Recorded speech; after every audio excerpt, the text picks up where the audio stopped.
Hello, all. Arthur White-Crummey here from the Regina Leader Post, and I'm here with my colleague Lynn Giesbrecht, who worked with me on this project that we're publishing just today, talking about what happened in long-term care during the pandemic and what it says about some of the broader systemic issues, some of the systemic challenges in that system that might have made it more vulnerable to a crisis and what we can take away from it. Um, what we did for this project was really go back into the past, take some time to pause on the present, and then look into the future. So in the past, we've really had a lot of reports, a lot of warnings about what was going on in long-term care going back decades. So we pulled a lot of those reports, some from the internet, some going back to the legislative library, all the way back to the 70s to see what people were saying about long-term care at that time. And really, there's been a lot of perennial problems here. So we heard that first of all, there's an imbalance in Saskatchewan in terms of long-term care versus home care. So really, even going from the 90s to the 2010s and beyond, we had one of the highest levels of people actually living in long-term care as a proportion of our population, and very little funding for home care. This is something that a lot of experts and a lot of advocates think not only wastes money, but also makes people more vulnerable to outbreaks. Then going further on, we learned that really the ombudsman and the provincial auditor were already raising a lot of warnings about a system under strain around 2015, 2016. And really a lot of those problems, according to families and experts, haven't gone away. So the ombudsman wrote in 2015 that staff had to cut corners because there just weren't enough of them. They spoke about neglect, not necessarily in terms of people's medical needs, but just in terms of being there and being able to do those things that make life a little bit more worth living for some of the residents. And really, what we heard most of all in these reports was problems with accountability. So often, the health authorities weren't even aware of what was going on in terms of meeting guidelines, in terms of meeting performance targets, because they didn't have the systems in place to make sure that they got that information. There really wasn't a lot of consequences for places that weren't meeting the guidelines. And to begin with, the guidelines weren't really that strong to begin with. Some people didn't really feel that they were even measurable. They didn't set any standards in terms of how many staff you should have on hand, what sort of staffing mix you should have. It was really all left up to the homes. So, like I said, the families that lived through the outbreaks didn't feel like these problems were resolved. The experts didn't feel like these problems were unresolved, and even some of the care home operators didn't feel that they were resolved as they moved into what was the biggest challenge that they faced, the COVID-19 pandemic. So Lynn, tell me what you were hearing from all of those different groups about what it was like for them actually living through it. Yeah, the picture is not a great one. For families who lost loved ones in long-term care, the grief journey was terrible. Obviously, this is much faster hitting than just someone passing away of old age naturally. And because of COVID, there were so many restrictions around visiting loved ones, even for compassionate reasons at end of life. So we had one woman tell her story of her dad passing away. She had to be in a medical gown and face shield and face mask, and couldn't touch her dad as he took his last breaths, right? So she couldn't hold his hand, couldn't give him a hug, just kind of sitting there in the room watching. We had another woman whose mother passed away and she couldn't even be in the room with her. She watched her die over FaceTime. And just those kinds of grueling stories.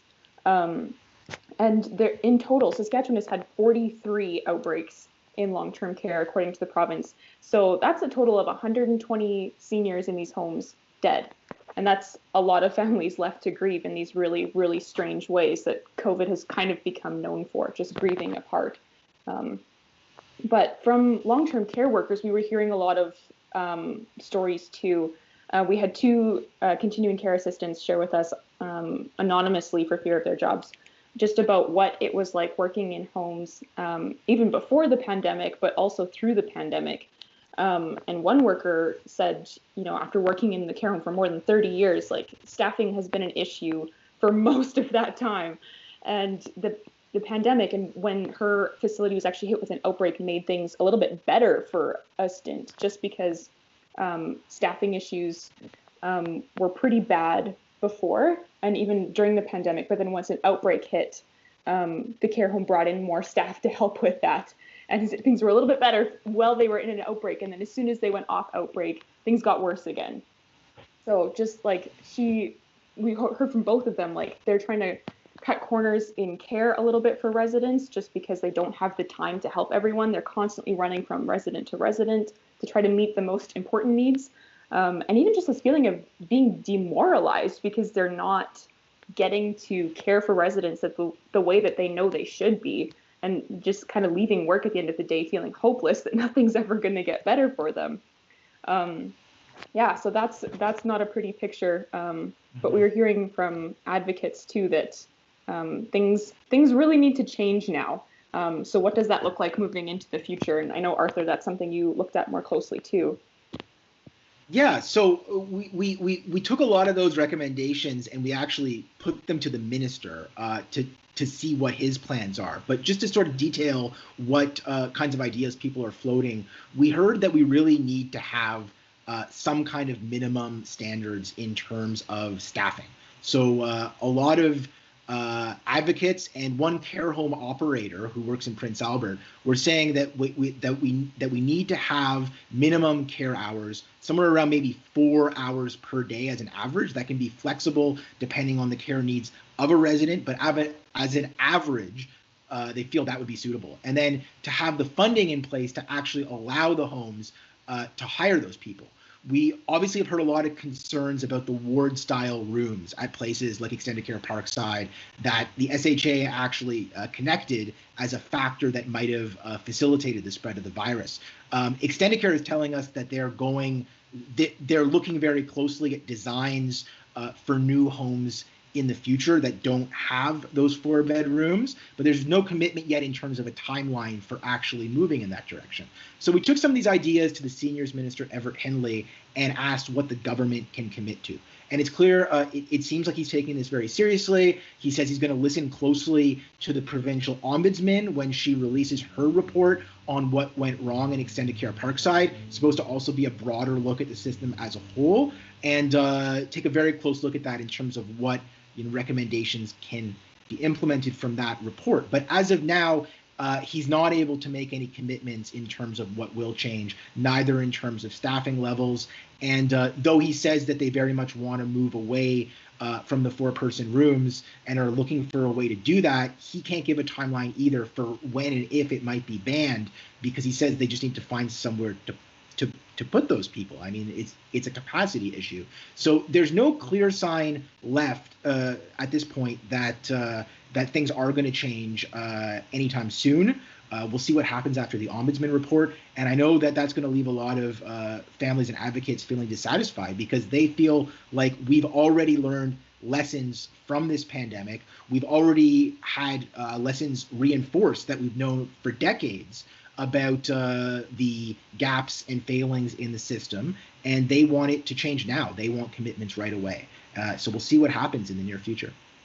And I think that's something that, yeah, like you said, will leave advocates and experts dissatisfied, because this is something they've been concerned about too. Like through the pandemic, we've seen such huge such a big highlighting of some of these issues.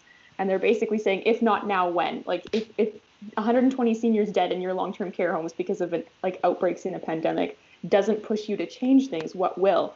And I think they're worried about, once the pandemic fades and this kind of falls off public radar again, that we'll just be left with the same old that we've had for decades.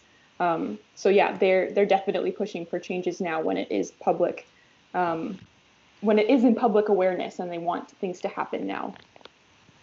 Well, hopefully this 3-part series that we're publishing this week will keep some of the light on that issue for a bit longer. And Lynn, it's been a pleasure working with you on this very complicated, very lengthy project that we've worked through. And I hope everybody enjoys it. So thanks so much.